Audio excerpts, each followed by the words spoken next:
looking end zone, and the pass is intercepted if he stayed in bounds, and he did. And the Greyhounds are champions of the Northeast 10. Last week was a great effort by our guys. I think we were really on par defensively. Offensively, we had our ups and downs, but in the end, when we need to get first downs, when we need to put some points on the board, we were able to do that, and our special teams just continued to impress. We just got to continue more of that effort, but what a great atmosphere for the championship game. What a great finish, to the championship game, and it was something that I think we'll all remember forever. Being in the NCAA tournament is something that we set our sights on from the very beginning of this season, and to actually reach that goal, but not only reach it, but to have home field advantage again is something that I don't think we could have written a better script. So now we just got to be able to execute like we have to do on a day-to-day basis, and continue to put the product on the field that we have seen over the past couple weeks, and make sure that we're clicking on in all phases.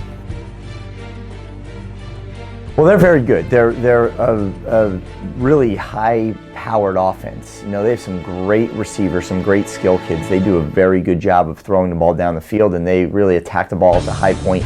They create a lot of matchup issues for us. They can run the ball as well. They have a very fast, little quick running back with a big offensive line. Defensively, their defensive line is good, but their back half is probably one of the faster that we would have seen up to this point in time. They're here for a reason, and we like to believe that we are, just the same. So, it'll be a great game. There's a lot of the little things that don't show up on film or in the stat pack from last week that we feel like we had an advantage in, and we're going to need some of those to remain the same for this week.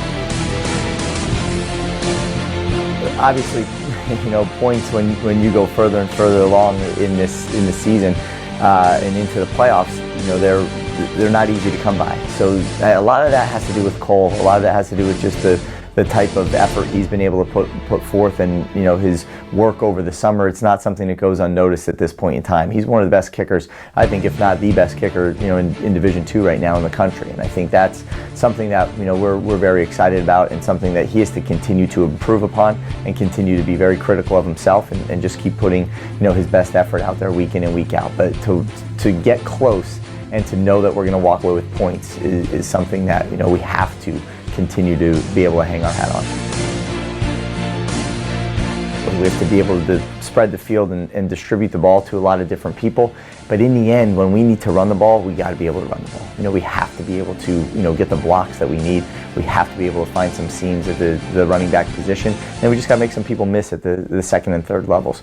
So if we can hold on to the football, if we can continue to do what we're doing on special teams, and continue to play the type of defense we're playing, we're going to be in a good position. We just got to have our best effort, our best game up to this point in time. I really like where we're at. We've had a great week of practice, and we just got to execute on Saturday.